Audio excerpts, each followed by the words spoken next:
Welcome, everybody, to the Nerd Cave News, the one-stop shop for all your video game news that you need to know. I am one of your hosts, Zach Dykes, and I'm joined along with, he gets one-ups from sunup to sundown, Joy-Con Jumpman Jones.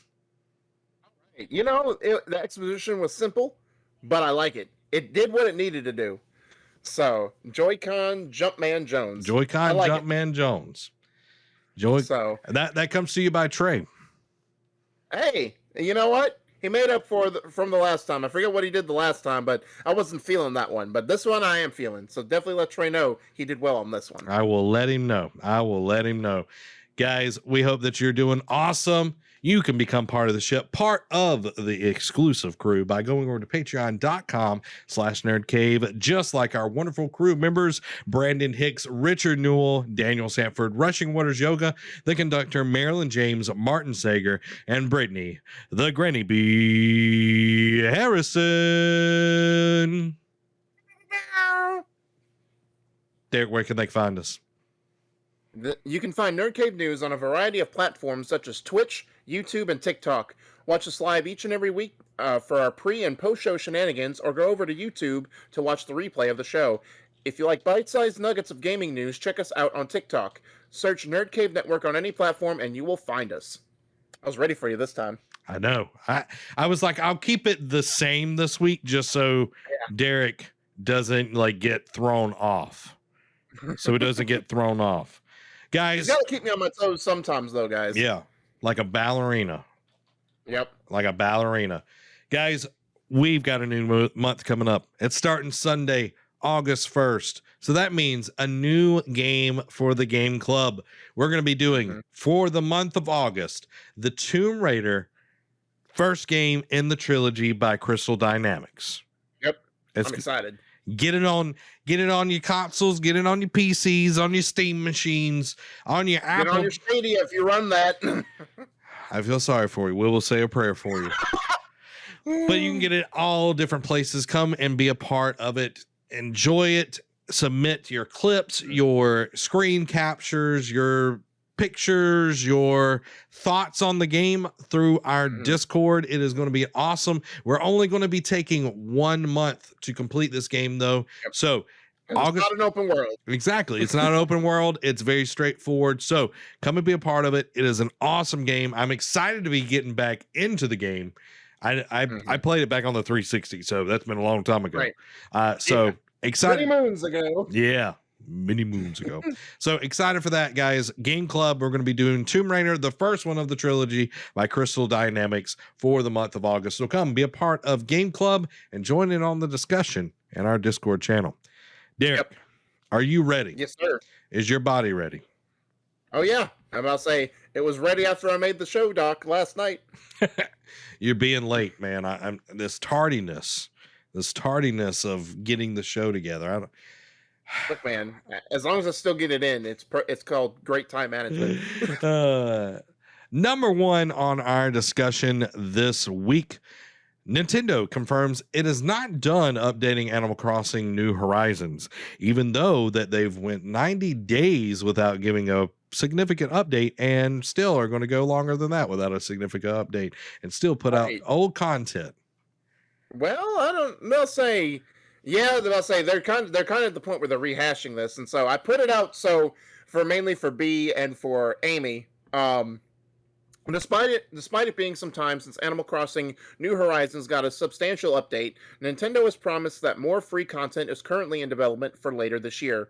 And it all begins with an update on today, July 29th, that sets the stage for a weekly fireworks show and new seasonal items.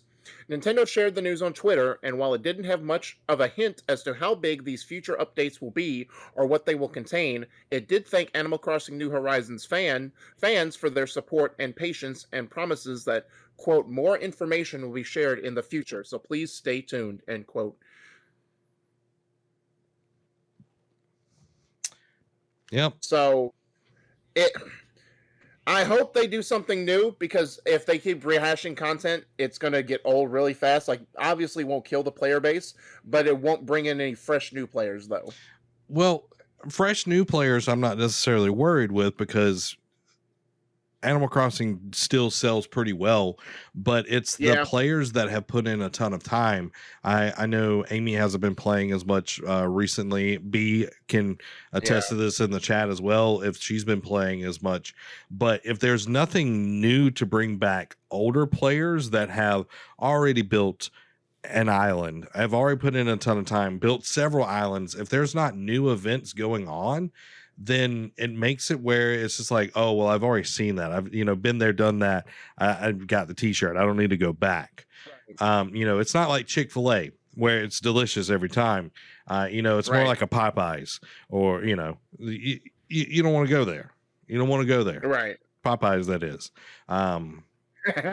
Yeah. So I'm for clarity. I'm hoping that they do more with it because New Horizons has done so well. It has brought in a new thing, and Animal Crossings don't come out that very often. So this is a new way for them to be able to bring in new content continually, but they've been really bad at it recently. So I'm hoping that we get something new with it. Well, and maybe, I know they had to power through a lot last year during the pandemic, but maybe they're in the midst of maybe moving back into the studio and trying to get all their wherewithals, and so maybe they're having having a time trying to come up with new content while getting situated back into normalcy. See, Derek, you think of things I know that the angry So that's why I'm gamer here. the angry gamer doesn't think about those things. Give me content. Give it to me now. Right. I'll say I do agree though that like if they keep doing this though, like they only have such a long a length of leash before people start being like get the pitchforks and be done with it. Yeah, definitely. Moving on, Rainbow Six Siege 2 isn't what is needed for the community, says Ubisoft. Yeah.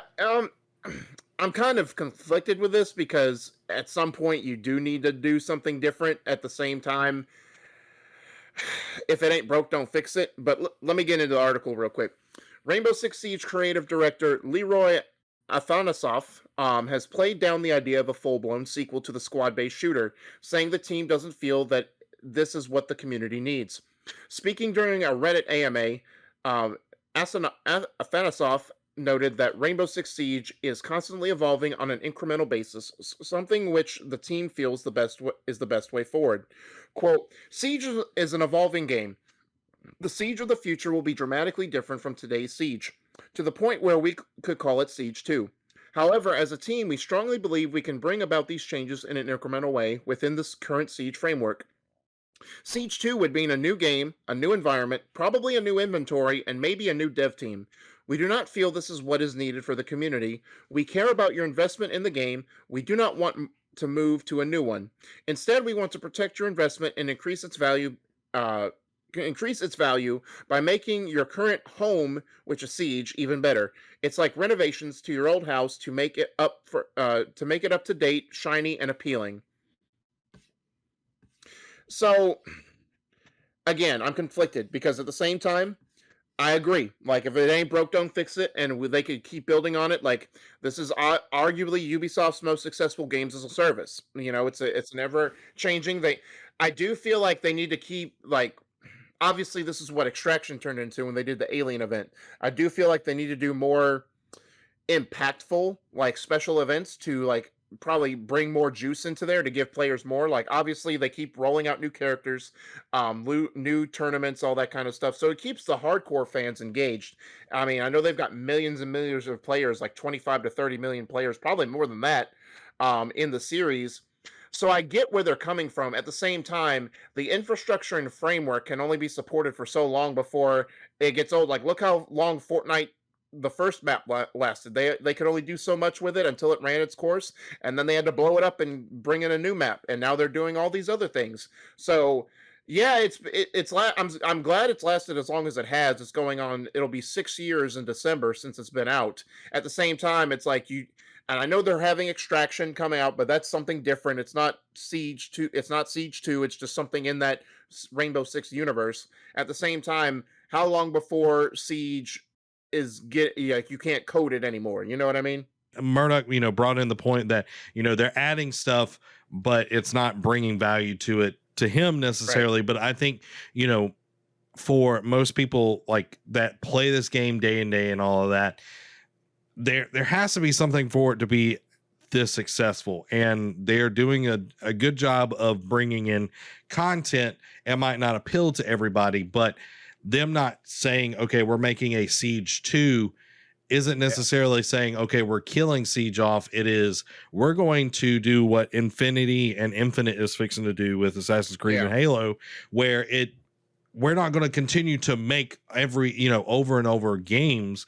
We're going to put out this one hub and, just add content as it goes. Yeah. The thing that you deal with that, and I was looking at someone played Destiny the other day, and I was like, Destiny 2. I was like, this doesn't even feel like the same Destiny that I played back in, when it first came out. I was like, I feel confused. The last time I logged into Destiny, I was like, I don't know what's going on here. I felt so overwhelmed, and I was like, I don't what year is it? Yeah, exactly. I didn't even want to play because I didn't know what was going on. And I think that's where a lot of people are going there.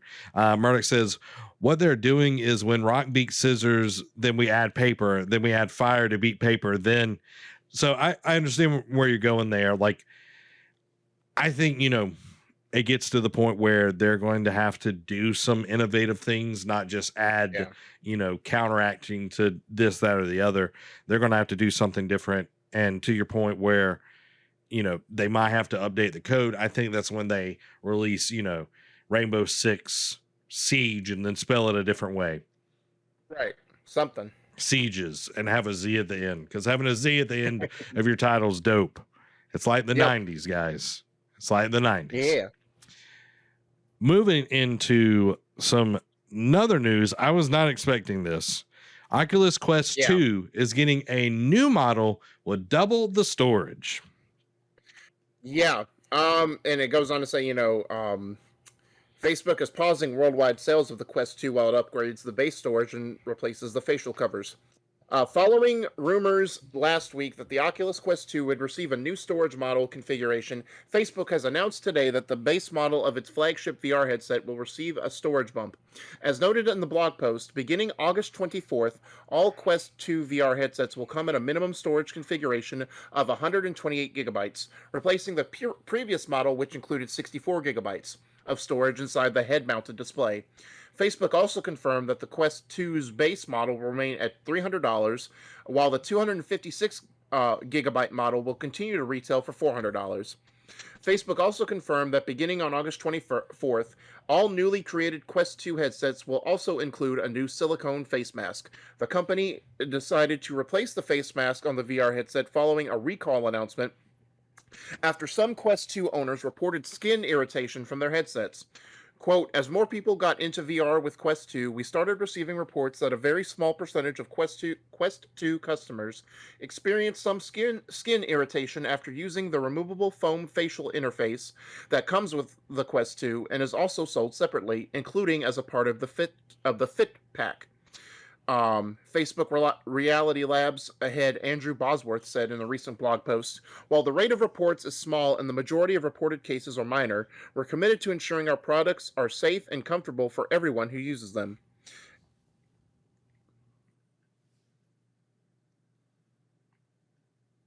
So, does this do anything for you in terms of like having a higher end base model, or like 64 gigs, I don't know how big the downloads were, so I don't know how egregious they were. Yeah. But, like, having 128 gigs, I mean, more storage for anything nowadays as a gamer, when you have to literally download the entire game is a blessing. But, I don't know. Like, the fact that they're doing this, like, the Quest 2 just came out last fall, right? So, it seems like not even a year into its life cycle, we're already having an update to it. So, I don't...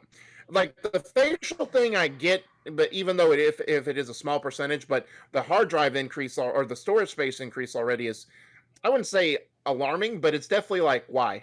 Why didn't you do this from the beginning? Yeah, it seems like they made a mistake and then they're just trying to put it out as like, oh, well, we're not going to put out any more of these. We're just going to be putting out this.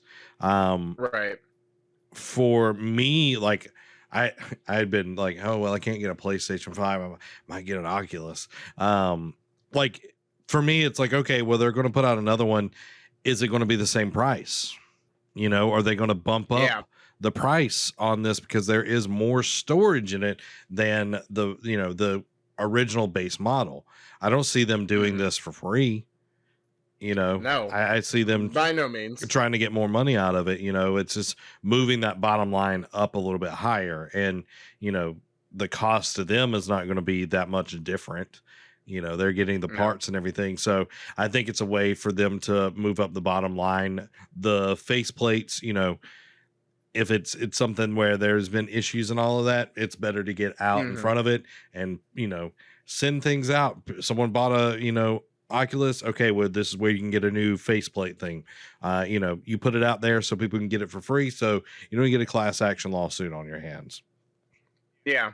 Yeah. So, and as we know with a lot of companies, they don't want to have to waste their time with legal action. They just like get it done and be done with it, you know? Yeah.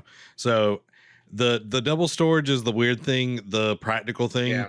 with the face mask thing, that I understand that. Like it, Yeah. you know, I'm just curious to see how much the new base model is going to be compared to where the other Yeah. models are. You know, if it's only like $50, it's, you know, better to get the Yeah. 200 and something gig model. But Yeah, 256. Yeah. so, guys, if you've got the Oculus Quest 2, let us know what you think down in the description below, or the not description, the comments, because I'm curious to see Yeah. which one that you got, and if you got the base model, is 64 gigs enough for you to be able to do anything with it? Yeah. Let's move into some EA news. Just when you thought we were done with EA from last week, we got more, baby. We got more. Starting off, this is a rumor. Dragon Age 4 will be coming in 2023. So according to journalist Jeff Grubb, he believes the game will be launching in 2023 with more news on it in 2022. Grubb tweeted out on the rumor following the EA Play Live event last week, along with an article he wrote regarding this news for website VentureBeat. And while it was already known that Dragon Age would be making an appearance at the event, many fans wouldn't be making an appearance at the event. Many fans still have questions as what is going on with its development and when we could possibly seeing more. Grubb has been known to receive insider information before, though it isn't always correct. So take the rumor like all others with a grain of salt, though that doesn't mean he hasn't been right before, and that a 2023 release window for Dragon Age 4 does potentially make sense. It does make sense in the terms of it, because when did they tease it? I think it was right before Anthem came out, because that they were doing it's like, oh, we don't know if Anthem's going to be good for you guys, so here's Dragon Age 4. Be happy for BioWare, you know? Like, I don't know. Obviously this is great. They wanted to. I think we've seen, I don't want to say a new EA, but we're seeing an EA that has realized that it's not done right with a lot of its franchises, especially when taking over the Star Wars license. You know, they shown that they try and rush too much to make the cash, a la Activision, and a la Ubisoft, and they're like, let's take our time. Let's just keep. Now, I want them to hit the sweet spot, though, right? Because, you know, with Battlefield and Need for Speed, they said, you know, a couple years ago, it's like, look, our next iteration of those franchises, they're still important, but they're years away. And it's like, I don't want you to rush them out every year, but don't take 5 years to make them either. You know what I'm saying? Like, meet in the middle somewhere. Yeah. So, but I think this is a sweet spot for Dragon Age 4, personally. It goes along with, because, you know, BioWare's at the Game Awards, they also teased they're doing a new Mass Effect, right? So I see this as Bethesda with Starfield and Elder Scrolls 6. Like, they announced Starfield and they announced Dragon Age 4 first, you know, and those will be coming out first. I know Starfield's next year, so it makes sense Dragon Age would be the following year. But then they're going to take their time to bring, you know, before Elder Scrolls 6 and Mass Effect come along. Now, how many years between Dragon Age and Mass Effect? Who knows? I'm going with at least 3. But yeah, I want them to take their time. I know a lot of people loved Inquisition. I forget if you did or not. I only played a little bit and then I've never went back to it. Same. So I think I got to like the first starting level and that was it. Yep. So, and which is weird because I loved Dragon Age 1 and 2. 2 had its problems, but Dragon Age 2 was still really good. And I love the books as well. Yeah. I'm glad to see that, we might be getting a Dragon Age 4. Mass Effect, take your time. Bring in Drew Karpyshyn back so he can write some Mass Effect. Whoever wrote Andromeda, don't get them, please. Lord God, no. And take your time. That's my biggest thing. I don't know if you have this in the quick hits, but there are rumors that Netflix is going to be doing a Dragon Age TV show. No, I'm always hesitant to put like gaming TV related stuff in, but I didn't have it in my quick hits. But I'm always hesitant to put it in there because it could be an either or thing. But no, I did see that. Yes, it's a rumor, but that'd be cool. Cool. That'd be cool. So moving on, maybe a tie-in to the new game. Maybe we'll see. Maybe. EA has big plans to expand its sports games over the next 5 years. So EA has big plans to expand its sports games over the next 5 years as it targets an audience of 500 million players. In an interview with Axios, EA Sports General Manager Daryl Holt said that the company has plans to get, quote, even bigger on mobile in football, maybe even with basketball again. The company, known for publishing iconic sports games such as FIFA, Madden NFL, and NHL, says that it currently reaches an audience of over 230 million players, but that it's trying to more than double that number to 500 million across the next 5 years. In the interview, Holt said that the expansion will involve, quote, new business models, new geographies. The idea of new business models might cause some speculation after FIFA's chief rival, Pro Evolution Soccer, currently underwent a name change, ditched annual releases, and adopted a free-to-play model. There's been no word on whether EA might follow suit with its mainline console sports games. More nebulously, Holt added that EA Sports will focus on the social aspects of playing its games, adding that it's creating social networks within its titles. Part of this expansion could come through offering a greater range of sporting games. In the interview, Holt discussed the next-gen basketball games without revealing whether they'd mark a return to the NBA Live series EA Sports has left dormant since 2018. Late last year, EA announced plans to release multiple new sports franchises in the coming years. The company then formally completed a $1.2 billion acquisition of Codemasters, the publisher known for creating a range of racing games, franchises such as Formula One, Dirt, and Project Cars, in February of earlier this year. EA confirmed that the time that it would be treating Codemasters Studios as an independent group, but did highlight a potential interest in perhaps bringing the Formula One license back under its EA Sports brand. EA also announced late last year that it had extended 2 licensing deals, one with NHL and another with UFC, which would allow it to continue making games for both sports well into the newest console generation. Whilst on mobile, EA recently acquired Playdemic Mobile Games from Warner Brothers in an all-cash deal valued at around $1.4 billion. Playdemic Mobile Games are best known for creating its Golf Clash series. Elsewhere in the interview, Holt spoke about the company's flagship series, Madden NFL. The series' latest iteration, Madden NFL 21, released in August. Then it goes on to, let me see. Holt, who oversees the series, said that this year's Madden should run better and acknowledge that there's a responsibility for us to deal with craftsmanship in terms of bugs or any issues of instability. So it seems like they're not wanting to rest on their laurels. Like, obviously, yes, the new business models definitely is a red flag because it's like, all right, what are you planning? More microtransactions? Like, how much more can you shove in those things? You know what I mean? Especially with FIFA, man. Like, oh my God, FIFA's terrible at microtransactions. But I think that they're wanting to broaden, like, because, you always see racing, like Mario's always like up for racing game of the year, or like, sports games of the year, like the Forza games are going to be up for sports game of the year. Yeah. So I think EA is wanting to, like, EA is probably thinking to themselves, when was the last time Need for Speed actually got any full attention as like a contender for sports game of the year? So maybe buying Codemasters, who has a track record of making solid racing games, can bring them that, not trophy necessarily, but bring them more relevance in that field. Yeah. And I think,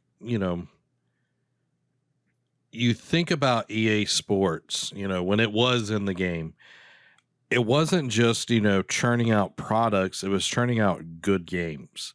You Right. know, yeah, you think about Burnout that was in there. Is it Burnout EA?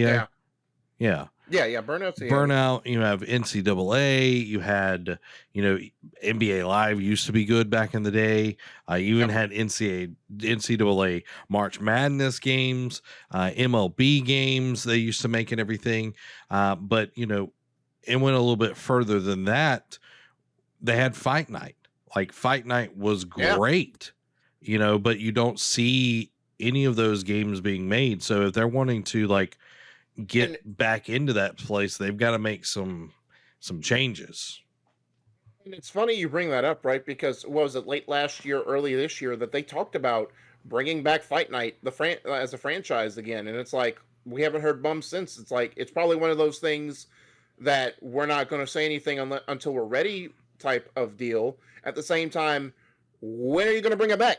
Like what poop or get off the pot at this point, man? Like I don't know what you're gonna do. Like don't be like Activision, which just renews Tony Hawk every 5 years just to keep the license again and make a crappy game. I know they finally put out Pro Skater 1 and 2 HD that actually turned some heads, but when they did Pro Skater 5, it was utter garbage, Yeah. and that was just a license deal. So I don't want EA to do that, but I do think and you know someone brought this up to me a couple of years ago and I kind of agree. Like obviously like they said in the article, Pro Evolution Soccer finally is like they changed their name to esports or no eFootball or something to that chagrin. Yeah. And they're doing free to play. They're just doing roster updates. It's not going to be a yearly release. It's just going to be roster updates. Mm-hmm. That's what people have been saying for sports games for years. Like every couple of years, do a big improvement, but then just do roster updates and quit charging me 60 freaking bucks. Yeah, You know, because that's all it's been has been roster updates with maybe one or Yeah. two improvements here and there, and then a few Yeah. years down the road there would be a bigger step, you know.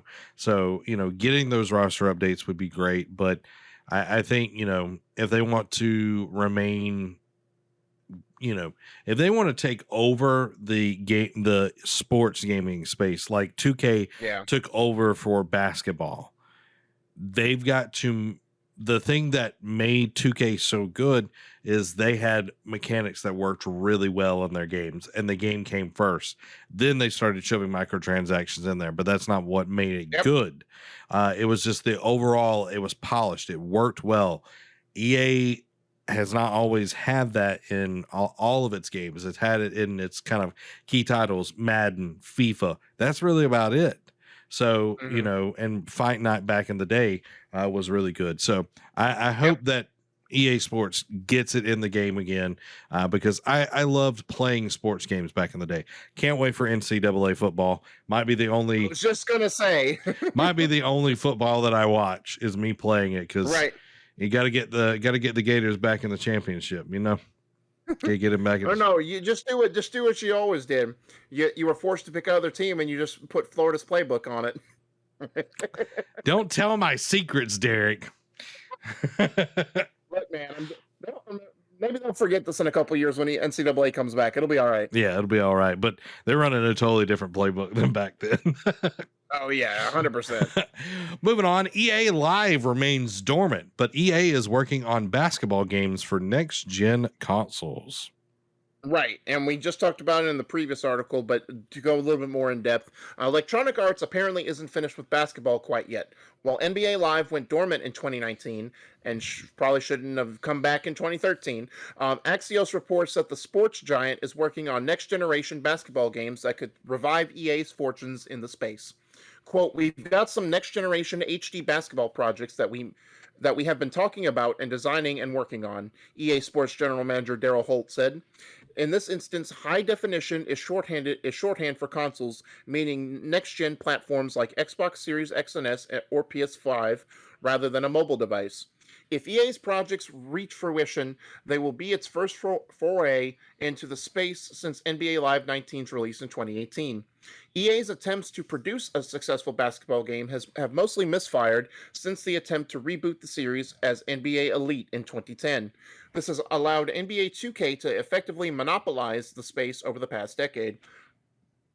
What form EA's basketball projects ultimately take remain a mystery, Asked whether EA has a licensing deal in place with the NBA, Holt said, definitely around mobile, and then we're in discussions about what we want to do in the HD front. EA is currently in the midst of a major expansion of its sports offerings. It recently completed a deal to acquire racing. Okay, we already talked about that in the last article. So it seems like they're wanting to bring back basketball in some form because, they tried it when the PS4 and Xbox One came out. NBA Live 14, utter garbage. Like that was the you want to talk about a half-baked idea, that was the pinnacle of half-baked ideas. And they did try. I will say they did do it for a couple years straight, and they did try to improve it. They tried to get too different with their shot meter, though. Yeah. They tried to be too different from 2K. Then they took about a year or two off, and then the last one obviously was 19, and it was okay. Like NBA Live what didn't do the revival comeback they expected to. Like I don't think it was ever going to be the world beater and overtake 2K, but it definitely did not compete against it in any shape, form, or fashion. So I think they've taken this time to review, revamp, and look at internally what they want to do with basketball as an EA Sports franchise. Because when you say EA Sports, you think the major ones like basketball, football, baseball, soccer, and depending on where you live, hockey. You know what I mean? But NASCAR. Right. Oh yeah, that too. Back in the day, man. NASCAR 98. Yeah, I'm about to say it did used to be serious. I will say that. And now it's just kind of like more arcadey. Yeah. It's kind of become burnout, but like in NASCAR, like professional terms. Yeah. What was I gonna say? But yeah, when you only have football and football, soccer for anyone outside of America, you kind of need to have at least a third one. Like NHL's not doing it. It does fine, but it only does well in like the states, like the northern states and states that have hockey teams. Yeah. So I think it's nice to see them doing basketball being like at the forefront of their mind, but what are you going to do? Are you just going to crap out another NBA Live again or no? Yeah. I would even ditch the NBA Live like name. I would just call it something completely different. Yeah, I would, I have the NBA in there. You don't even have to have NBA in there. You could call it something else. Don't put NBA Live on it. Like it is a death wish for this game. So that's my 2 cents on it. Hopefully it will go well for them. Best wishes. Well, only time will tell. They didn't put a timetable on when to expect it, but obviously they're going to be making it for next gen. So it seems EA is the first one to take this like new gen approach because as we saw last week with the Dead Space remake, that's only going to be on last gen consoles. And then it seems like whatever basketball they bring back is going to be only on the next gen consoles. Yep. So I'm going to group these next few together because it's all Battlefield news. So hold on to your keisters. Classic Battlefield, Bad Company 2, Battlefield 1942, and Battlefield 3 maps are coming to Battlefield 2042 this year. AI bots in Battlefield 2042 will be really hard to tell apart from human players. Rumor has it that Battlefield 2042 seasonal content is among the series' biggest to date. Battlefield 2042's Portal mode won't let you create a battle royale. Battlefield Portal to feature historical and official weapon balance settings. And finally, Battlefield 2042 ranked and esports mode won't be featured at launch. A lot of stuff, a lot of updates they gave after the Battlefield review or the Portal review. You know what I mean? So to start off with, the Bad Company 2, 1942, and Battlefield 3 maps, coming this year. As part of the announcement to the Portal mode, EA has also confirmed that Battlefield Bad Company 2, Battlefield 1942, and Battlefield 3 maps are coming to Battlefield 2042. At launch, Battlefield 2042 players will have access to 6 maps, in addition to the 7 built for Battlefield 2042 specifically, which are spread across those games. The classic maps included in Battlefield 2042 include Battle of the Bulge from 1942. All right, so these first two are going to be from 1942. Battle of the Bulge and El Alamein, or Alamein, however you pronounce that. From Bad Company 2, you'll have Valparaiso and Arica Harbor. From Battlefield 3, you'll have Caspian Border and Noshahar Canals. Oh my god, I cannot talk tonight.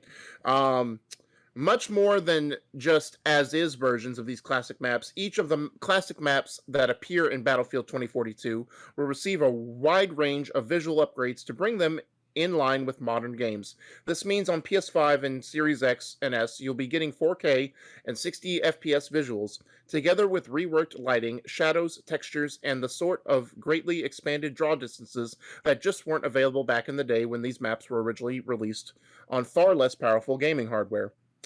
Beyond visual improvements, each map will also not only boast far higher player limits than what was available previously, but also all new levels of destruction too.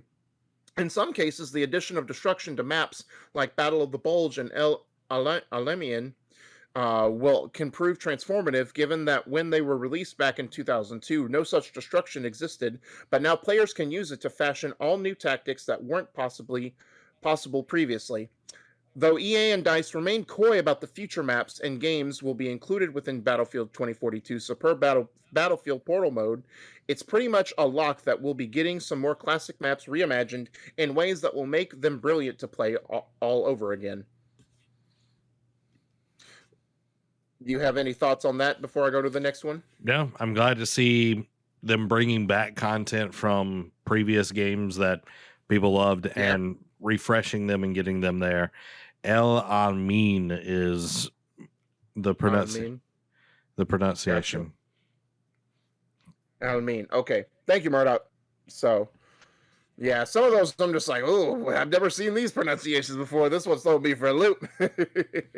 But yeah, I like it, and especially those three specifically. I think because I'm thinking like, why Battlefield 3? Like, why not just 1942 and Bad Company 2? Like, what about Bad Company 1? And all those. But, more down the line, maybe we'll probably get more. And maybe, it seems like they're adding just like 2 to 3 maps per game. So maybe they'll add more down the road too from just those games. Murdoch's like, I will be hitting 2042 hard. Wake Island. So, moving on to the AI bots section, Battlefield 2042's design director has revealed that the game's AI bots will prove difficult to tell apart from human players, which is good to know considering the feature can't be switched off. Speaking with VG 24/7, Justin Weebty noted that the team at Ripple Effect Studios and DICE, Sweden, are putting a lot of effort into making the AI behave realistically so that players will have a hard time telling if they're just bots or real players. Quote, we've tried to put a lot of effort into making them play like a player would. So it would be really hard for people to tell the difference between an AI and a real human player, because they will run around, they will drive vehicles, they will pick each other up, they will drop each other off at objective locations and things like that. It's a very intelligent system, and then you can tweak and tune some of the things they are and aren't allowed to do, including how difficult they are to play against. Previously, Ripple Effect Studios revealed that Battlefield 2042 is always online, something which does not change even if you're playing against the aforementioned AI bots. So, I think that's a good thing. Well, yeah. Let me backtrack. It's a nice thing to have, because, when you're fighting, you can always tell when you're fighting against bots versus players, because players will definitely hit harder, but the fact that the system will make it more intelligent, and the fact that it will make it feel like you're not fighting against computers is kind of nice and adds a little bit more touch of realism. Yeah, it's not Titanfall 1 where if you suck at the game, you just go after the AI bots. Right, exactly. And I'll say, you want to boost up your stats and get free points, just kill the AI bots. You'll be fine. Dan put, if they can work together well enough, then they might be better than many players. And that's how Skynet is created. Mm-hmm. So watch out. Watch out. To address the rumor of the seasonal content, reliable tipster Tom Henderson has revealed that what players can expect to see in new Battlefield 2042 seasons, which looks set to be the biggest post-launch offering in the series history with new maps, weapons, vehicles, specialists, and more. Keep in mind that none of this has been officially confirmed by developer Ripple Effect Studios, although we do know that Battlefield 2042's first year will see 4 seasons released. Henderson has since clarified that the Battlefield Portal content will likely see only one map release, not two, however. Each Battlefield season will include one specialist, 2 new maps, 2 portal maps, a Hazard Zone update, which is story driven, 6 to 8 new weapons for each mode, 2 to 3 new vehicles for each mode, and 100 season tiers. So,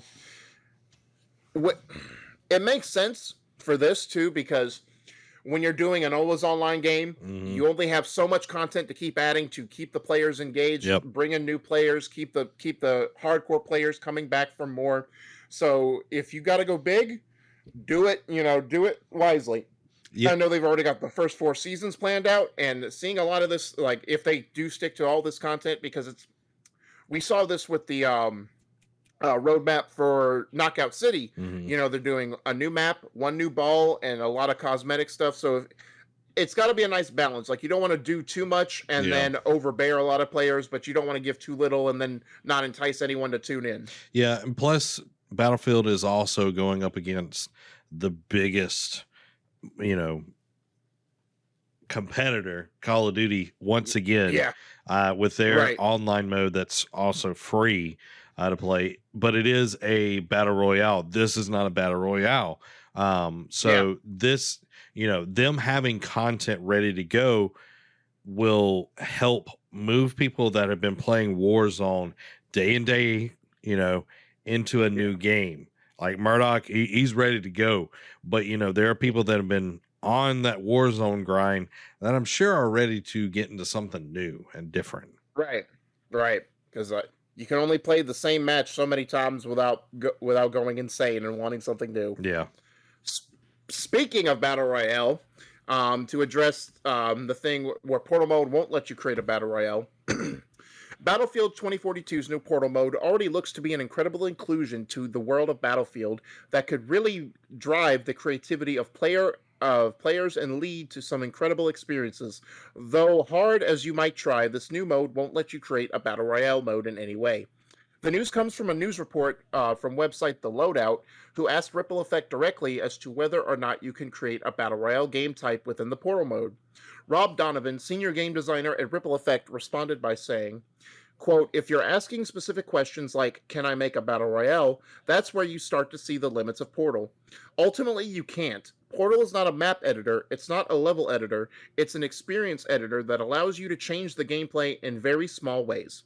While this may not be what some Battlefield fans were hoping to hear, Ripple Effect seems to already have their own idea of what Battle Royale could look like within Battlefield, with the third and final mode in Battlefield 2042, Hazard Zone, though all we currently know about it is the name. We'll just have to wait and see for more information as we get closer to launch. I think this is fine. You don't need to shoehorn in a Battle Royale, and I do think, while we did see a lot of great things, like I think the Portal mode did it for me. It did entice me to want to get it day one. I also agree that it does have technical limits. Now, can maybe down the road they have something, or maybe like whenever they do the next Battlefield and they do like an updated Portal mode, could that version have a Battle Royale? Sure. Who knows? The world is the oyster, At the same time, I think it's nice, especially if that Hazard mode is going to be their Battle Royale substitute. So it's like, we already give you a Battle Royale mode. Why would we let you create and outdo the one we already put blood, sweat, and tears into doing already? Yeah. I don't need it. Portal mode is the only thing that I'm interested in. I'm tired of battle royales. Like, let's get something new. And Portal mode looks awesome. And I've got Halo, so I've got these two. So what else do I need? Right, 100%. What else do I need? All you need is love. Mm-hmm.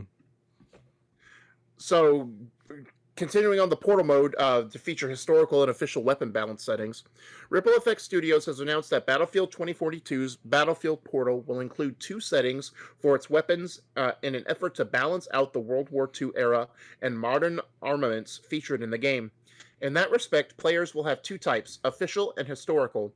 Speaking during an interview with Jack Frags, Thomas Anderson, the studio's creative director, commented, quote, "We have two different tweaks for the weapons. We have what's the official setting, and that is the balance against the 2042 weapons, whether it's a Thompson gun or whatever type thing it is, right? These can stand against the offering that we have in 2042, and then we have what we call the historical tweaks. Let's just say that it wasn't easy to be an infantry in those days versus what it is today. Our historical tweaks are trying to recapture the feeling of that era. So if you want to create a very symmetrical game mode, you can have the historical tweaks of Battlefield 1942 aside the modern tweaks of 2042. But it's up to you if you want to set the official thing or if you want the historical setting." So it's nice that they're giving offerings because some people like obviously with like games like Call of Duty and other shooter games, like there was that roller coaster where everything was futuristic. We got tired of that. Then they went to old school eras and people got tired of that. Yeah. So I think it's offering the best of both worlds. It's like, look, you feel like playing old school? Go ahead. We have that for you. Yeah. If you want to be more modern or new school, we have that for you too. Feel like changing it up every other night you get on? Cool. Do what you want to. The game is yours. So it's still going to have a mix like Nazis fighting someone that is like in this day and age, right? Yeah. Okay. At least that's what the trailer showed. So okay, that's what I was getting from the trailer as well. Yeah. So Murdoch said, "A bullet is a bullet. As the rate of fire increases, so does loss of accuracy." So I mean, also true.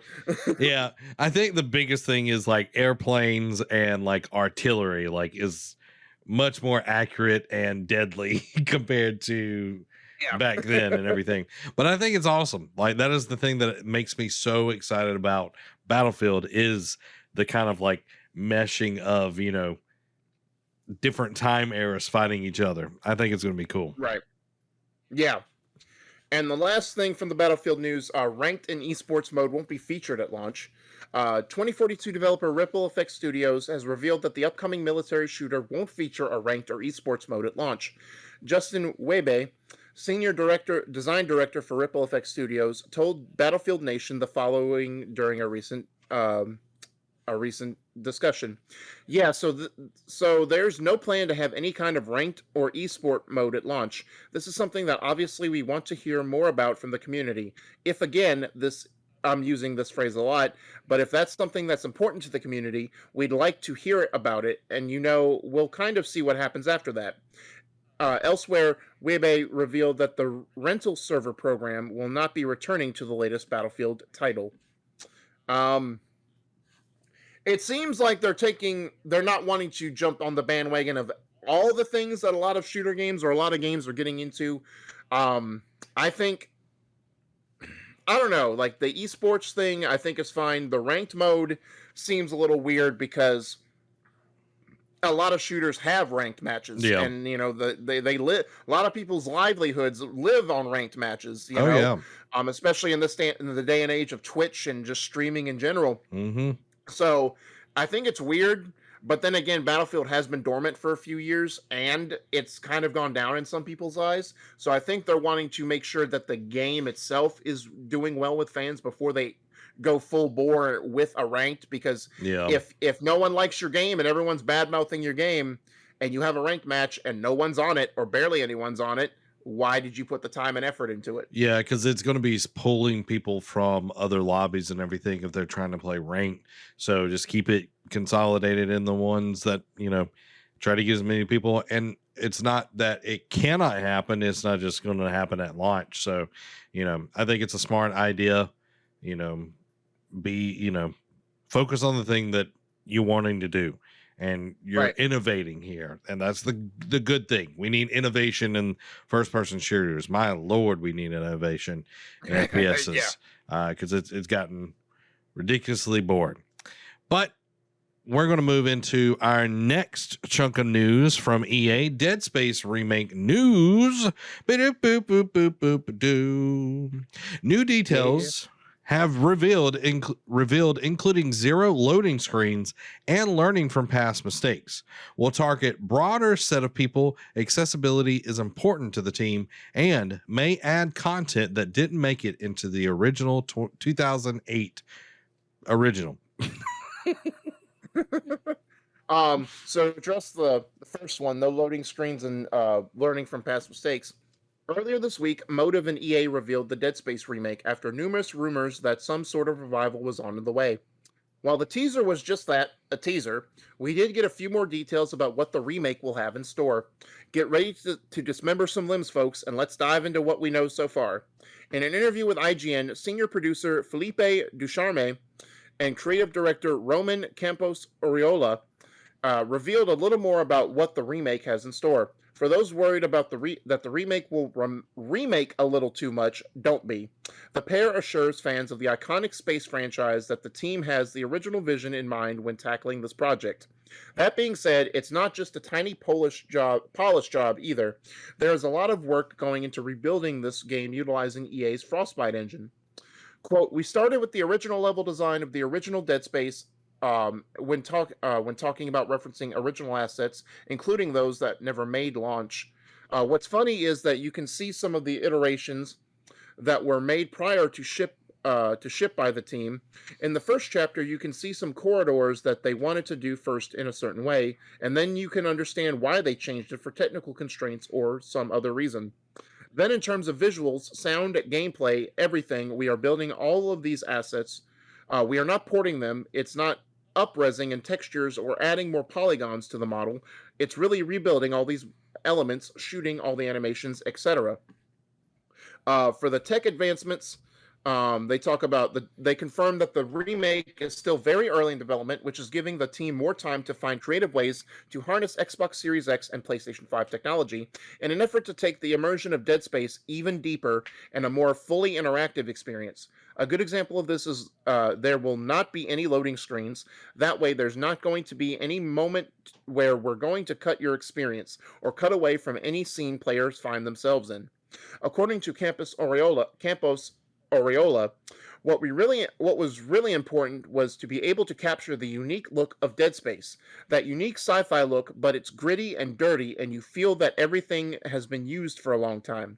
Capturing that dirty industrial look, but with the level of detail that we can afford now, was something important during the production of that atmospheric benchmark. With a full rebuilding of the game, the team is implementing changes inspired by unused concept art and character designs, environmental changes, and adding volumetric effects. More dynamic lighting to bring each scene to life in a frightening detail. From the sounds of the game being far more immersive than the original by using 3D audio to the entire experience rooted in dark colors and threateningly lit corridors. Everything about the changes are still very much rooted to the DNA of what Dead Space is.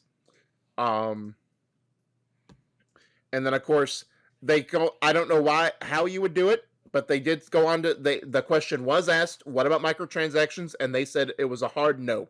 So that's a little something for you there, Zach. Good. Good. So it sounds like they're really wanting to keep, because I don't know if you. I forget if you said you played Dead Space at all or not. I played a little bit. I played all of them. I loved the first one. Like, the second one was good, especially the beginning, but the first one was the best, especially in terms of atmosphere. Like, the atmosphere set the tone. Like, you went on this ship, something happened, you don't know what the heck's happening. There's blood everywhere, there's bodies on the floor, and you're like, what is going on? And then when you find out, you're like, what happened? How did we get to this point?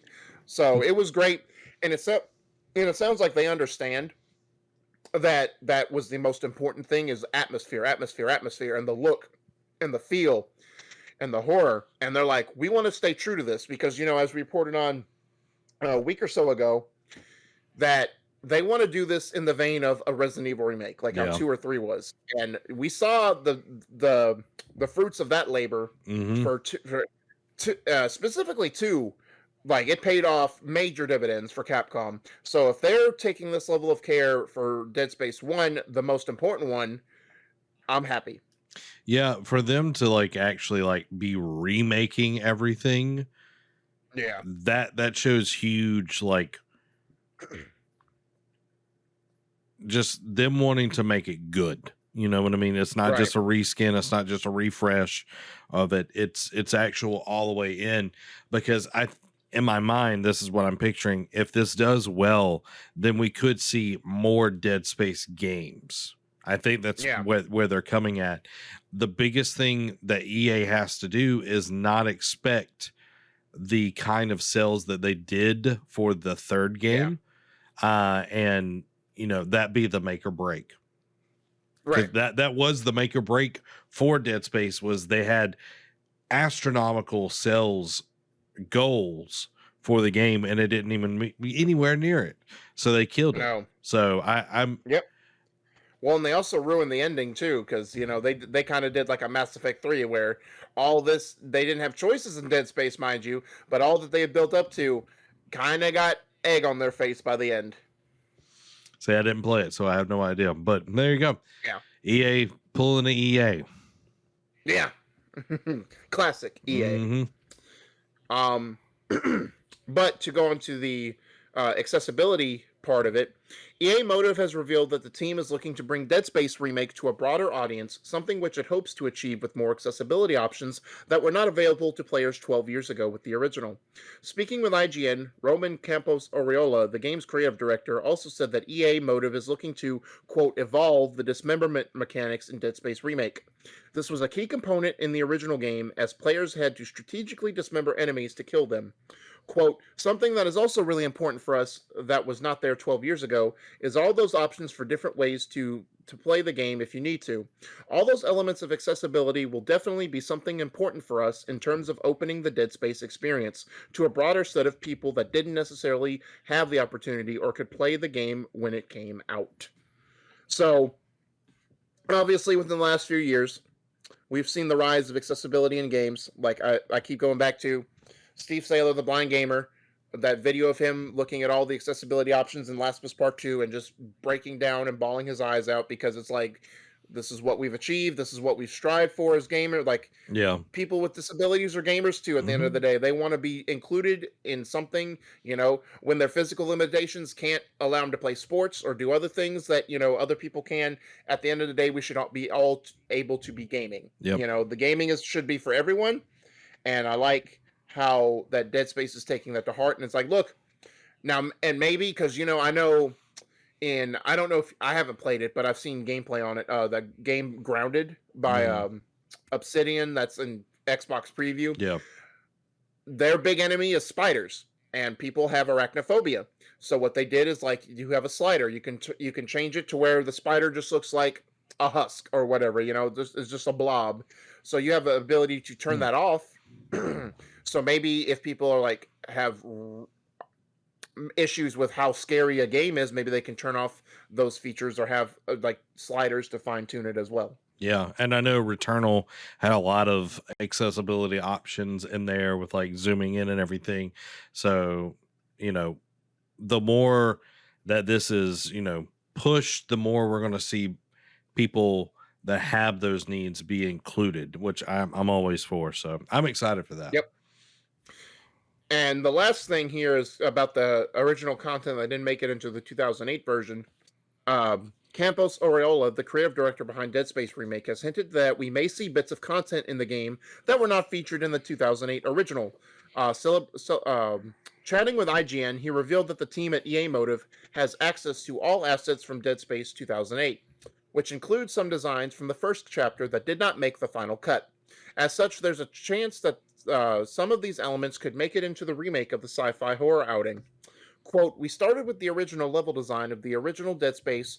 What's funny is that you can see some of the iterations that were made prior to ship by the team. In the first chapter, you can see some corridors that they wanted to do first in a certain way, and then you can understand why they changed it for technical constraints or some other reason. Then in terms of visuals, sound, gameplay, everything, we are rebuilding all of these assets. We are not pouring them... okay, so this is a prior quote from what we read, but yeah, seems like, there was some... I hope it's not just the first level, because if it's like... I know the Gears of the first Gears of War game that they redid, like the ultimate version or whatever. They added in some levels that were only exclusive to the PC version, and Yeah. I don't remember playing them, but they were like in middle of the game. Yeah. I hope it's not just the first level. I hope there's other things that didn't make the cut that they can add in later, because if you're going to add in, unless it's like significant add in, I don't care. Yeah. Like if it's just like some room where you can find a bunch of loot and there's like maybe a new enemy or whatever, that's not going to blow my skirt up type of thing. I need it to be impactful. Like, don't just add it in and say, oh, look, we added in new content. Like, make it meaning. Yeah, and what would be awesome, especially for the PlayStation version of it, with the audio that PlayStation has been developing for the PlayStation 5, taking advantage of like the 3D audio space and everything for this game specifically. Because I remember, the little bit that I played, like audio had a lot to do with like where the creatures were coming from and everything. So taking advantage of that would be awesome with the technology that they have at their fingertips now. Yeah, 100%. Especially with how far audio in general has come since then, So it's definitely, I mean, look how great surround sound systems are. So it's definitely something they should take advantage of for sure. Yep. Well, that takes us out of our EA news for this week. Will we get more next week? Who knows? But we're moving into the PlayStation Legacy segment. PlayStation Legacy segment, guys. Look at all the PlayStation. Look at all the PlayStation. Rumor has it. Look at all the dead PlayStations. I'm done. You're fired, Derek. You're fired. You're dismissed. You can't fire me. You never hired me. Well, you. Hey, Derek, you want a job as a co-host? You're fired. You were like the soup Nazi from Seinfeld. No job for you. Yeah, exactly. Something is happening with PlayStation Home. Yeah. So the article literally starts out, remember PlayStation Home? If you don't, then you're probably not alone, since many people within the PlayStation ecosystem nowadays may not have even played it or had the chance to when it was alive and running back in the days of the PS3. Yeah, I do remember that. And I think I tried to access it and I could never get it to work. Don't know why. Though it seems like something could be happening with PlayStation Home all these years later. The rumor comes from a Reddit user who has been closely following the trademark for PlayStation Home, which you can see the history of for yourself on the website in the link in the article. The user notes that there hasn't been an update since 2019 for whatever reason. Sony just updated it again a few days ago on July 21st. Now, this is all purely speculation, but the idea that something could be going on with PlayStation Home is not as far-fetched as it once may have seemed. VR is clearly a big focus for Sony, and the return of PlayStation Home will fully integrated VR functionality for PSVR 2 just sounds like a perfect match. So perfect, someone at Sony must have already thought about this, right? So you played PlayStation Home back in the day. Mm-hmm. I never did. So if you can go into just touch on a brief thing about what you did in PlayStation Home, and then give your thoughts on what if they do revive it, how would you feel? Okay, so PlayStation Home, for the people that did not, weren't true PlayStation fans. I'm talking to you, Derek. Listen. You never played it. You never played it. I mean, you're right. You never played it. Did you ever have one of these, Derek, either? I had a PSP, not the white Star Wars one. Yeah, well, did you have one of these? Yeah. I did. And traded it in. This is my second one. Because I played it all the time. Cookie? Anyway, back to PlayStation. You bought a second one and Sony still killed it. I'm going to just mute Discord over here. So PlayStation Home, for everyone that has not played it, including Derek, because he's not a real Sony pony. It was a weird thing where people could come to a town square, and you had your own little home, and you could decorate it and everything, and you could hang out. it was crappy. It was not good. It was janky. And them doing something for it, the only thing I could see them doing would be PSVR based. I think that would be awesome. If they do it right. If it's just, junk, then don't do it. It could also be like they're updating it to be able to keep the name. That could be literally the whole reason, is they're not wanting to lose the rights to the name so somebody else could buy it or whatever. So I think that's probably what's going on here, because PlayStation doesn't have the track record of going back to something that has failed, unfortunately. So that's where I'm like the Vita.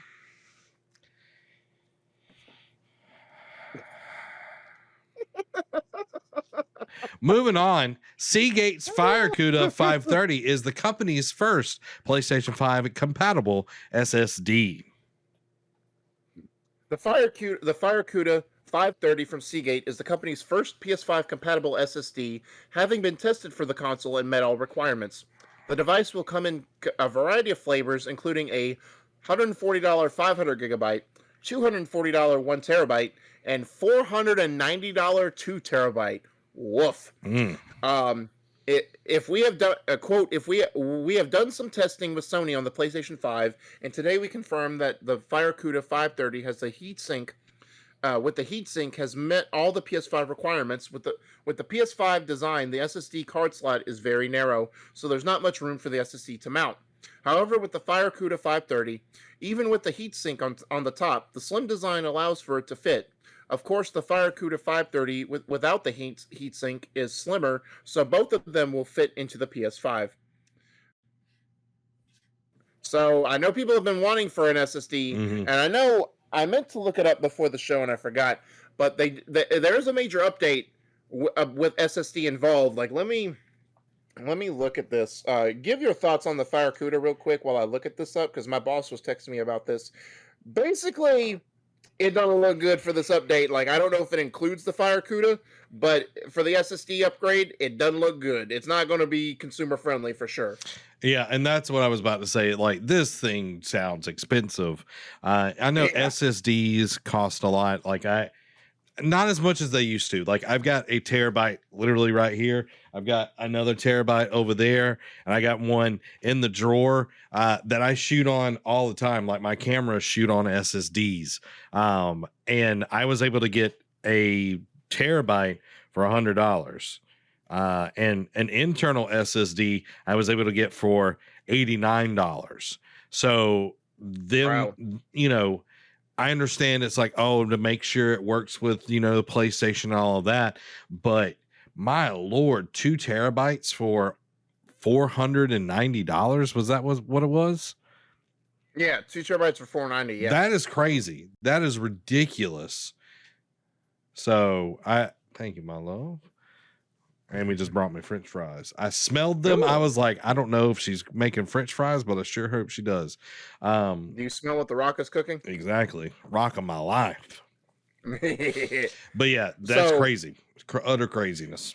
So I found, so he says, he asked me also, have you seen that Sony will be releasing the update for the expanded SSD space, but there are some definite fine details to the point where I might wait until Sony releases an SSD of their own for the PS5, because you have to get an SSD with a heatsink inside of it, or install a heatsink into the SSD yourself. And Sony is not taking any responsibility if the SSD messes up your system because it is a third-party device. Yeah. So I can definitely see that, like, heat sinks, like, you have to have like a way to like disperse the heat that is being generated and everything. And if this FireCuda doesn't have that, that could be a potential problem. And then like you're having to install stuff yourself makes it so much more of an issue. So be careful, everybody. Yeah, please. Especially for the few people that do have a PS5 like me, you don't want to take that risk especially if Sony is not taking responsibility.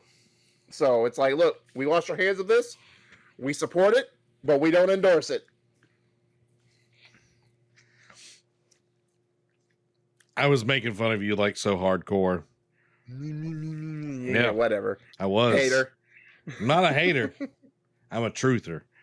I'm a truther. Oh, okay. Jim Ryan confirms Nixie's acquisition was able to help with PlayStation ports to PC. I don't know if I said that right. Who saw that coming? Nixie's, Nixus, either one. So, but regardless, when we talked about this almost a month ago, I said, gee, I wonder what they're going to do. But Sony's president and chief executive officer, Jim Ryan, has once again unveiled a casual confirmation of something many already speculated. The acquisition of Nixus was made to help Sony bring their PlayStation IP to PC. Ryan confirmed this during an interview with website Famitsu, where he said, "We are also, quote, we are also happy with our efforts to provide our IP to PCs, although it is still in its infancy, and we look forward to working with Nixus to help with that." The developer at Nixus are very talented at porting games to PC and acquiring them with clearly a very good strategical move on Sony's part. Now that we know for sure they'll be working on PC ports, it is almost certain that they're currently working on bringing maybe Uncharted 4 to PC, as it was leaked from an internal presentation that it is the next game on the docket. After that, who knows what Nixus will be working on, though titles like Ghost of Tsushima and God of War are two big candidates that fans would love to see brought to PC. So, glad to know that, a month later we're getting official confirmation of sort of like a duh thing, but Yeah. it's nice to know. So, and it's nice to know that PlayStation is focusing on bringing their IPs to more people, and obviously they see enough from sales. Like we'll get into Death Stranding later on, but Death Stranding, Horizon Zero Dawn, and Days Gone, that it's breathed new life into these franchises and these IP, and getting more money into Sony's pocket. Hey, and So like, Sony loves money. oh yeah, Sony loves money. that's why they killed the Vita, because it wasn't making them money. Guys, if y'all put like if I see 1-5 in the chat, I will drive to Troy and slap Derek in the face and film it. Not posted from Zach or Nerd Cave. Let's be there. This one, I'll go do it. I'll go do it. Former PlayStation executive Sean Layden is skeptical about the Game Pass model. Oh, we got 2 5s, by the way. Just saying. Let me see. Let me see who these. Dang it! You don't side with him.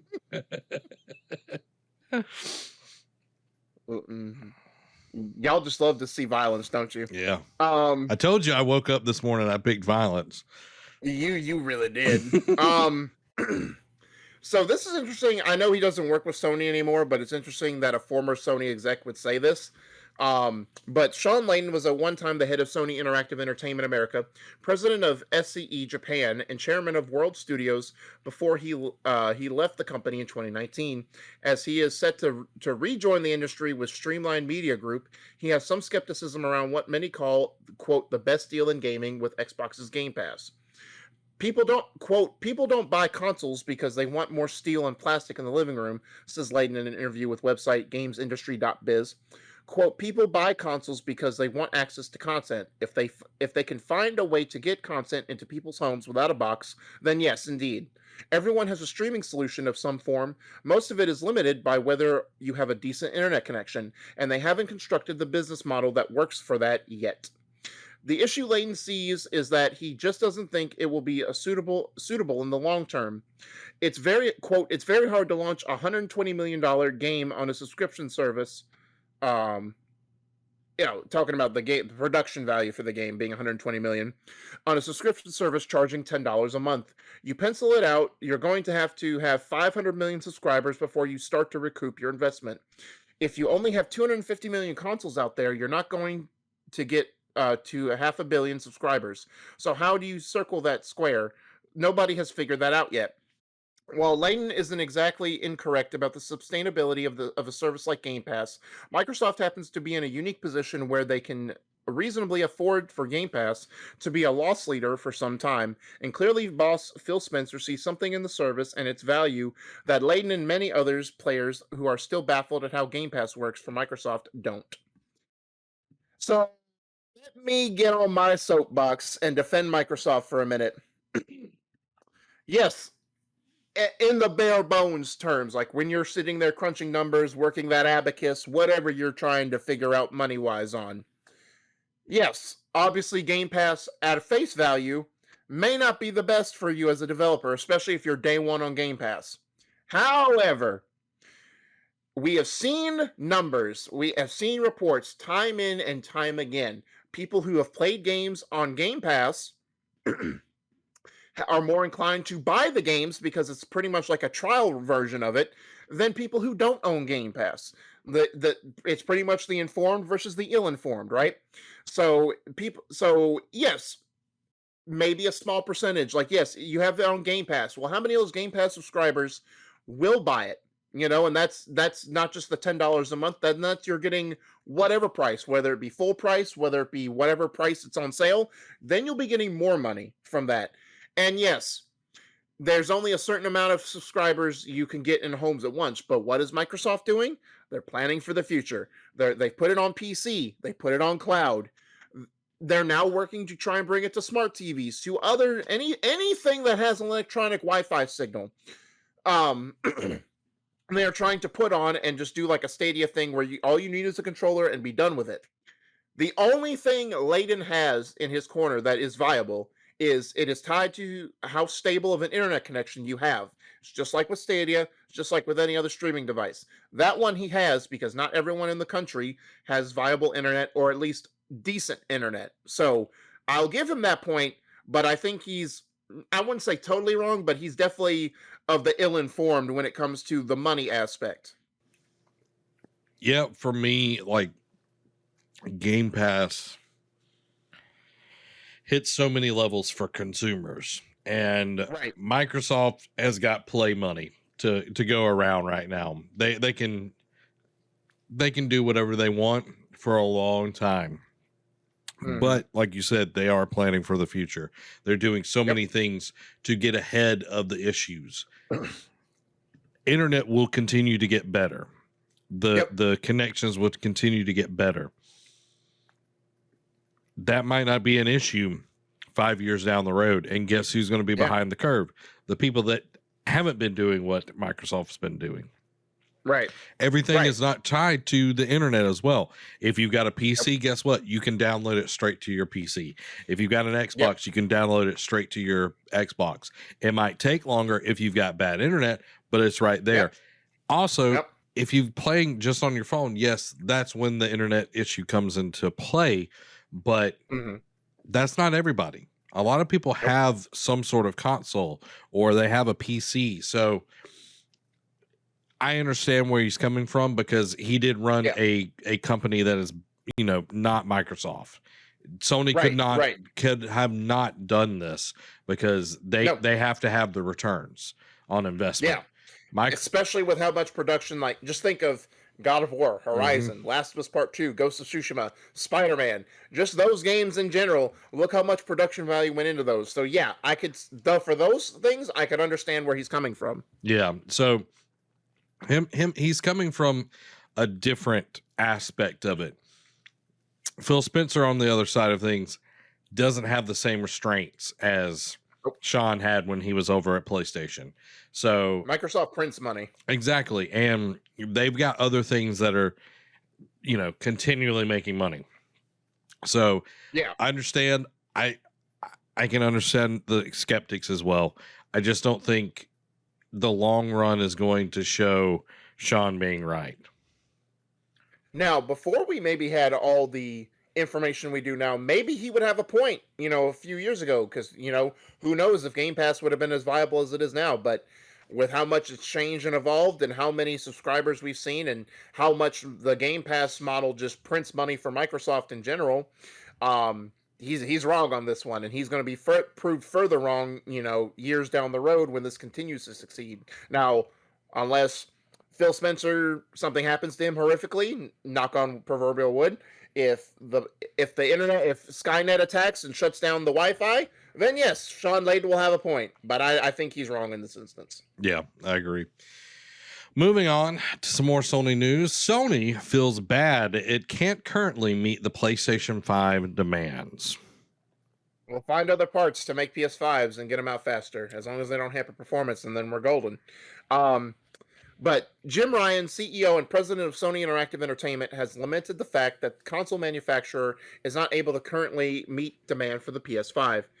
Ryan commented, "We've built more PlayStations faster than we ever have before, which makes me happy. But on the other hand, we're some time from being able to meet all the demand that's out there, which makes me feel bad. Our partners are performing really well for us, but the chip shortage is definitely a challenge that we're all navigating." Um, Ryan's comments come following news that PS5 has sold 10 million units worldwide, which makes it the fastest selling home console for Sony in the entire history. Blah, blah, blah, blah, blah. So, yeah, I don't know why he felt compelled to make this statement, because it's one of those, you have the chip shortage, but we also reported on a while back, like the speculation where Sony is exploring other parts to try and get around the shortage issue. Yeah. At the same time, I don't want it to I think they want to ensure, and they know this, that they don't want to hamper performance from what it already can do. And if the other parts take away from it in any aspect, they're like, this is not the one. We're not going to do it. We're not going to waste time and money. But it seems, I don't want to say it seems disingenuous, but it also seems like tongue in cheek, like, oh, well, we're the fastest selling console. At the same time, we could have more, so I feel kind of bad for the people who don't have it. And it's like, so why don't you do something? And the first thing that came to mind, and this is bad, quit selling it on websites only. Put it in stores. Yeah, I think it's more of a PR move than anything. Yeah. I don't think it actually, my grandfather always said, spit in one hand and wish in the other and see which one fills up faster. That's what it feels like here. Yeah, exactly. Like he's well wishing, oh, we feel bad about it. It's like, but nothing's actually being done to solve the issue. So it's just a PR move. And that it is what it is, but yeah, I'm sure he feels bad because they could be making a lot more money. Yeah. They could be making a lot more money, but I agree. Put it in stores. Get it into actual people's hands instead of scalpers and bots. Be great. But at the end of the day, as long as consoles are getting sold and they're moving units and they're making money, they don't care. Yeah, because moving into our next story, this game could be selling even more. Oh, yeah. If there were more PlayStations out there. Same thing with Ratchet and Clank. But our next story is Returnal is a mega hit in Sony's eyes. Yeah, so Housemarque was one of the most recently announced acquisitions for PlayStation Studios, something that came as little surprise after the two companies worked together on Returnal, though it seems that Sony is even more pleased with Returnal than we may have thought, calling it a mega hit in its new updated PlayStation Studios page on the official PlayStation website. The change was spotted by analyst Benji Salis on Twitter, who posted a photo of the change, which you can see for yourself on the official PlayStation website. You can also see the tweet for yourself. While the act of acquiring Housemarque is enough to know that Sony clearly likes the work that they're doing, and hopefully calling it a mega hit is an indication that financially the game was also very successful. So I think it's twofold with this, right? I think Returnal did pay dividends. I talked about when they acquired it, this was their glow up game. They did great with Resogun and some other stuff, but then they saw the diminishing returns on their arcade shooters, and they figured they had to pivot and do something else. So when they did Returnal, they put their head down, they made it. It paid dividends. I know there were some issues at launch with save files and all that, what have you. At the same time, it still is great. So I wonder, because we'll get into the sales numbers here in just a minute. At the same time, I do wonder if this is Sony trying to hype up the game themselves, as well as it being a great game. Like it's like an Ouroboros. Like it's a great game, but Sony's trying to gas it up to make it seem like it's better than people are giving it credit for. I don't know. Maybe I'm just spitballing. Yeah, I think you look at Returnal. It is critically acclaimed. It's sold pretty well, which we can hit just if you don't mind me hitting it earlier. Yeah, no, you're fine. Returnal has moved 560,000 units, which is pretty Yep. good. It's over 500,000 compared to 10 million PlayStations. Now, I'm not Right. sure how many of those PlayStations are actually in the hands of people. Right. You know what I mean? But if you think, okay, let's say 7 million are in people's hands. Yeah. Okay. Yeah. There are games that are coming out. We've got Demon Souls, Ratchet and Clank, and Returnal. Returnal. Those are the three that are Mhm. PlayStation exclusives. Okay. Yep. Returnal within 2 months has moved over 500,000 units on a new IP. That's pretty good. Yeah. That's pretty good. Yeah. Especially on a company that has never made a game like this. Nope. So I would consider, hey, let's say I'm gonna just do the math here. Mm-hmm. Times 70. That's $39,200,000. Wow. Wow. Yeah. So not all of that is just clear Yeah. money or anything, but hey, $20 million off of a game and it took 120,000 to make it. That's a mega hit in my opinion. Yeah, 100%. For a studio that was just known as an arcade shooter back in the day. Yeah, and I know that they definitely bought them for cheaper than that. Oh yeah, 100%. So yeah, Sony's already seeing those dividends pay off. Yeah. So I think them saying mega hit, yes, there's some hyperbole behind it to get more people to buy it, but I think that it is on its on its way to being what they're calling it. Right. But let's move on to another team at Sony. Team Asobi, developers of Astro's Playroom, are developing another 3D action game. So critically acclaimed Team Asobi, who were recently added to the PlayStation Studios family after being expanded by consuming what was Japan Studio, are currently working on another 3D action game. Following their smash hit title on the PlayStation 5, Astro's Playroom, spotted by website Gaming Route, is a job posting on LinkedIn from the developer hiring for a game developer with a primary focus on level design. What's curious, however, is that the rest of the listing sounds an awful lot like this new game will be a continuation of the Astro franchise. The listing asks for someone who can bring humor and creativity to their work and design levels that provide a great tempo and creative situations. These asks could, of course, be for a number of games, but coming from the developer whose last two titles have been centered around Astro, and with PSVR 2 on the horizon, it wouldn't be a surprise if at least one of their projects wasn't something involving PlayStation's second favorite robot. So, who's their first? Clank? I would assume so. Or maybe it's Kratos. Can't think of it. Kratos is a robot. Robot? Yeah. Oh God. Boy. Maybe that's why he said boy so much. It was a malfunction. He hit his head and he just can't stop saying boy. Yeah. Obviously they, with Team Asobi, we talked about it when they kind of restructured and whatnot from Japan Studio. It's like, look, we see Astro as a key franchise going forward. So, and obviously, Astro's Playroom, I know it was a free install with every PS5, but that's a PS5 only game as well. Yep. So I played it, had a lot of fun with it. Like I thought it'd just be one of those throw-in games that people forget about, but they actually put some love and care into that game, and they actually made it super fun and showcased what that DualSense controller was all about too. Yep. So I wouldn't be mad. I hope though, because I know PSVR 2 is in the horizon. I hope that they make it accessible for both PSVR 2 and like you could play it without a VR headset, Yeah, I definitely. And I played Astro's Playroom a little bit, not much. Just the love, care, and devotion to it, and the showcasing of what the PlayStation could actually do.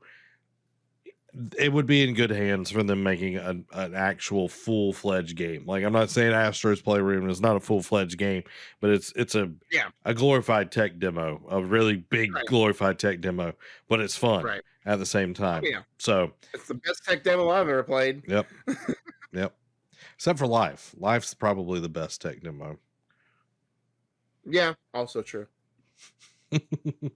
Moving on to some sales news for PlayStation. Death Stranding sales top 5 million worldwide across the PlayStation 4 and PC. So this was surprising to see too. Kojima Productions has announced that Norman Reedus fronted adventurer Death Stranding has eclipsed 5 million sales on PS4 and PC. Speaking with GamesIndustry.biz, the company's head of publishing Jay Bohr commented, "With Death Stranding being the first title developed out of Kojima Productions, from a sales perspective, it has performed quite well. As of March 2021, Death Stranding has sold through over 5 million units worldwide on PlayStation 4 and PC." And just in time for the director's cut in September. So they're going to add, for a game that's been out not even 2 years to do 5 million in sales, even with it being on PC. I'd like to see more of a breakdown, like how many were sold on PS4 versus PC. But they're just going to add to that number in a few months. Yep. Just going to keep rolling. And some more sales news. Spider-Man's Miles Morales sales have hit 6.5 million. Yeah, which is incredible. And to play devil's advocate, this is going to justify why Sony is bringing Horizon Forbidden West and God of War Ragnarok and Gran Turismo 7 to PS4 as well, as addition to PS5. It's like, look, Miles Morales was on PS5 and PS4, and look what the numbers it's doing. Yep. But so I'm not mad, but it is a little deflating to see that it's like, all right, now they're going to justify anything being put on, PS4 and PS5, instead of just PS5. Well, I think it's until there are enough consoles in hands. Right, which is what I'm going to say. Until they get that to a point where they can just churn out PS5s without having to worry about shortages. Plus, again, PS4, to get off devil's advocate and look at it a brighter side, PS4 has over 100 million consoles in the wild. They're leaving money on the table if they don't bring it to it, So again, I'd like to see how many of that 6.5 million was on PS5 versus PS4. I would like to think like at least 4 million of that was PS4, But it's a great game. I know you've been playing it. I don't know how much more you've played with it. I need to go back and finish it. I'm almost done. A lot of games. I'm almost done. Got you. I may not be far behind you then, because I know you're ahead of me then. But yeah, great game. Glad to see it's doing well. Like it's not. I don't know if it's concerning that it's not doing as much gangbusters as Spider-Man 2018 did when it came out. But then again, different strokes. And with it being like a shorter game, maybe it turned off a lot of people. Or maybe a lot of people are just waiting for the true sequel to come out for Spider-Man 2. Yeah, instead of a spinoff. I think some of it is. It was at a weird time, and it is not as long of a game, so people, I didn't get it right away. The only reason I got it is because I game share with Brandon, so he got it, and that's why I got it. So, but I've been enjoying it. It's fun. It's different. It's not just like a reskin like a lot of games are. So I'm glad that the sales are doing well. But a bit of sad PlayStation news, guys. This makes me. It hurt my heart this morning. Yes, Kena Bridge of Spirits has been delayed into September, but as we always say, it's better to delay it and have a good game than rush it and have crap. And be Cyberpunk 2077. Yep. But it only being delayed a month isn't too bad. It's not like Rainbow Six Extraction being delayed from September until January, Kena Bridge of Spirits is the next upcoming PlayStation console exclusive set to come to both PS5 and PS4, and it seems like we'll have to wait just a little longer since developer Ember Lab announced that it will be delaying the launch until September 21st of this year. The delay was announced in a short message via their official Twitter account for the game, where they stress that the added time will be critical to ensure that they will release the best game they can. He said, "We have made the difficult decision to delay the release of Kena until September 21st to polish the game across all platforms. The team has been working extremely hard, and we feel the extra time is critical to ensure the best experience possible. We know many of you are eager to play, and we appreciate your patience as the team continues to work on delivering the best version of Kena. Thank you for your amazing support." Um, so it's, and I was talking about this with my boss this morning. It didn't dawn on me till they announced this delay that Kena was going to launch 4 days after the Iki Island expansion. And I'm like, oh my god, like I wouldn't have time, like trying to balance both those games. Yeah, exactly, Yeah. because it's August 20th with the Iki Island expansion, and then 24th. But now that they delay it, they're now launching 3 days before the Death Stranding director's cut on PS5, and it's like they can't win. They've got a big. I know Death Stranding, like they're not adding a ton more, Yeah. and it may not have been critically, better than Ghost, obviously, but still to go up against one Goliath and then facing down another one is just like it can't win. Yeah. But I'm excited for it. I think it's going to be a breath Yeah. of fresh air that we've needed. Right. In September. Hey, I know what game I'm going to be playing. I know what game we're going to be playing. It's going to be Kena Right. Bridge of Spirits. I'm excited. I'm excited as long as they don't delay it again. We're gonna play it. But even then, as long as they need, take your time. Yep. As long as you do you. Yep. Guys, that wraps up our big discussion. We're going to jump into the quick hits. Make sure you ready. You sitting down because Derek's going to come at you hot and fast with them quick hits. Oh yeah. So first up, some Genshin Impact stuff. Aloy from Horizon Zero Dawn will be playable in Genshin Impact for a limited time later this year. Also, Genshin Impact will add its 4 remaining locations across the next 4 years. From now until August 1st, you can get Ratchet and Clank crossover skins in Fall Guys. Battlefield 2042 open beta to launch in September. Respawn is developing an all-new single-player IP. Next, Assassin's Creed Valhalla update to add level scaling, and also the Siege of Paris DLC will release on August 12th. Mortal Kombat 11 has sold 12 billion copies worldwide.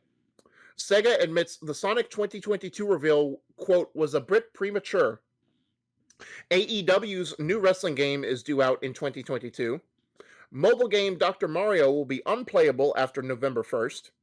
The Xbox Series X and S are the fastest selling consoles in Xbox history. Guild Wars 2 End of Dragons expansion gets a release window of February 2022. PUBG is reportedly going free to play at some point down the line. A rumor going around that Call of Duty Modern Warfare 3 Remaster launching on multiple platforms and will be bundled with COD 2021. Destruction All-Stars costumes are coming to Sackboy: A Big Adventure on July 30th. That's tomorrow. You can now use James Bond's classic Aston Martin in Rocket League. Capcom announces record quarterly profits thanks to Resident Evil Village and Monster Hunter Rise. Back 4 Blood open beta dates have been set for August 12th through the 16th, but pre-order customers will be able to play earlier from August 5th to the 9th, and will have co-op, swarm PvP, and crossplay available during the beta. Halo Infinite won't have assassinations at launch.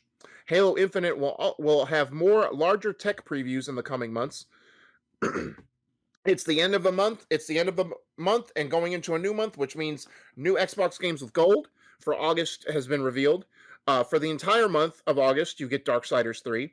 From August 16th until September 15th, you get Yooka-Laylee.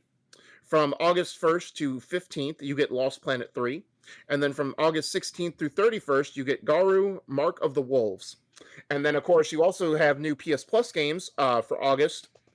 So for PS5, you get Hunters Arena Legends. And for PS4, you get Plants vs. Zombies Battle for Neighborville and Tennis World Tour 2. That is a pretty bad PS Plus games for this month. Yeah, so the Hunter Arena, because I forgot to cover it, but it was supposedly announced at that State of Play they did a few weeks ago, and they did the kind of thing where they did with Oddworld Soulstorm, where it's like, hey, next month's game, we're showing it, and it's going to be one of the PS Plus games. So I don't know how good it's going to be. But yeah, the Battle for Neighborville I've heard is actually pretty decent. I don't know. Yeah. I'm glad to see more and more like beta stuff coming for Back for Blood and everything. Yeah. I know Halo Infinite, they're having like a technical preview for people and everything. People are getting Mhm. invited and everything. So I'm curious to see what we're going to see from Halo Yeah. Infinite. And then what was the other one? Sega admitting Sonic 2022 reveal was a bit premature. Yeah. Yeah, Yeah. just a little bit. Yeah. Yeah. And then I had this thought as you were saying it that both Sony and Xbox have said that they have had the best selling consoles in their history. Right. This is just me. If you live in the Okay. US, people have gotten 3 checks for free. Might be Yeah. kind of tied into it. You know Yeah. what I mean? Not saying Just that saying. everybody's had like money to throw around and everything, Yeah. but people have had money come in that was free. So I Yeah. don't know if that Yeah. has a part to play in it. Maybe yes, maybe no. Who knows? You know? Or, you know, those robots are playing a lot of PlayStation and Xbox. Maybe. I mean, they're definitely buying a lot of them, that's for sure. You know, because that also could be a possibility is, you know, a lot of times, like, yes, they would sell out, but it wouldn't be all of their stock would be sold out. You know, Yeah. there would still be stock in different places throughout the world and on shelves or whatever. But these like are actually like sold out because of the robots. Yeah. So, Robots.